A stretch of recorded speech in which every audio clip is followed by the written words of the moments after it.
currently the high school. You can always utilize the basement, by the way. Well, you know, when I was in school, we did, but I'm sure you can't in this day and age.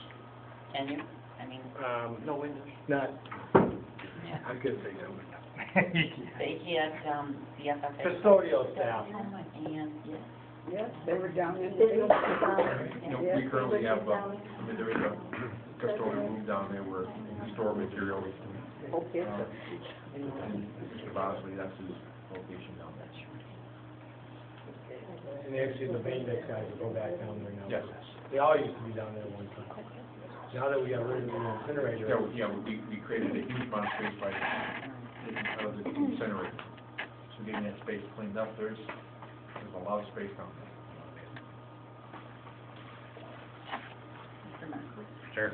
I don't have a lavish overhead like Mr. Burla. And to be honest with you, I'm kind of waiting to see because myself, Mr. Johnson, and Mr. Lawton sat down in detail with the architect. And they were scoping out, we gave them the program requirements. Right, the program. They were going to scope that out with their recommendations because of the legalities of classroom size, et cetera, especially with kindergarten, bathrooms. They don't need a bathroom, but they have to be adjacent to that, as well as the square footage requirement for kindergarten is 900 square feet or more. So that was one of the things I was waiting to see back because we were looking at, obviously, all the options with them. But we did. Could you speak up? Yeah, sure, no problem. I was telling them what I was waiting for is we met with the architects in detail, myself, Mr. Johnson, and Mr. Lawton, to give them program requirements of currently what we have in place and moving forward with that, hopefully, that endeavor. And they were scoping out with their requirements as far as code, et cetera, and then coming back with schematics for us to look at and see if educationally we felt that they were acceptable along those lines. So I do have a map that we talked about previously. I'm sorry I can't show it to you in the public, but this was using existing class sizes.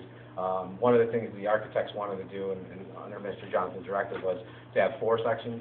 Obviously, currently, we're all over the board. Right now, we currently have kindergarten at 4 sections, first grade at 4 sections, second grade at 3, third grade at 2, and fourth grade at 4. So we've had some, obviously, shifts in enrollment. So taking into consideration, hopefully, we streamline and maintain that, because in kindergarten and first grade, we're at about 80 students, 75 to 80 kids, give or take, a couple of students here or there. So making sure we had the massive quantity for the out years of that process, which I think was very vital to have that understanding. But I do have a map with current existing, if we were making this move as of the 2012-2013 school year, with what our current projections are, and kindergarten being one of those with 4 sections. On the right, I do have some of the concerns from the standpoint of the elementary, if we were to use the elementary school. But then Eric and I did sit down, along with Jim, at one point, but Eric and I mainly because of obviously the fact that the high school looks to be one of the buildings that we would be using for sure, and the elementary and middle school are still up in the air. So we do have here listed a bunch of highlights, so if you want to look at those. Plan 1 on this schematic that we have is close the middle school, move grades 7 to 8 to the high school, and 5 and 6 into H.O. Brumstead. The plan 2 was to close H.O. Brumstead and move pre-K through 4 into the middle school and 7th and 8th grade into the high school. I don't have Eric's map. I know he did do a map, but I do have this. Actually, I wasn't prepared to do this because I didn't think we were going this direction, but I did make copies. So there's both plans. I can answer any of those questions that pertain to my building, and hopefully Eric's, because I did sit on a lot of those with programming. One of the things we wanted to do, under my direction, I wanted to create 4 instructional spaces, K through 6, because that would give us 28 classrooms. But currently, right now, as just illustrated, the current configuration, right now we have 24 to 25 classrooms. So we have artificially built in 4 to 5 additional classrooms. And from that additional classrooms, now we can start to we put those classroom spaces in first, and then we can start to identify the special ed, art, music, and come at it from that point of view. So looking at the numbers, if we hold constant at 75 students in kindergarten, that's an if, that for the next 2 or 3 years, the 24 to 25 classrooms is a current enrollment, that's going to stay constant for the next several years. It's really not going to shift until, I think, the lowest class you have, Mr. Mockery, is in 2nd grade. We have 3 classes, in third grade you have 2. So in that scenario, it would take 1, 2, 3, 4, 5 years with those classes coming in to reach up to the 28, 29 classes. And then from that, we did it the way, I guess, we probably shouldn't have done it, but we put the space in first and allocated the space, and the architects have it, and they're gonna look at it again, and they're gonna redesign it from the program space that we have, because there may be some configuration here that would be more efficient for the use of that space.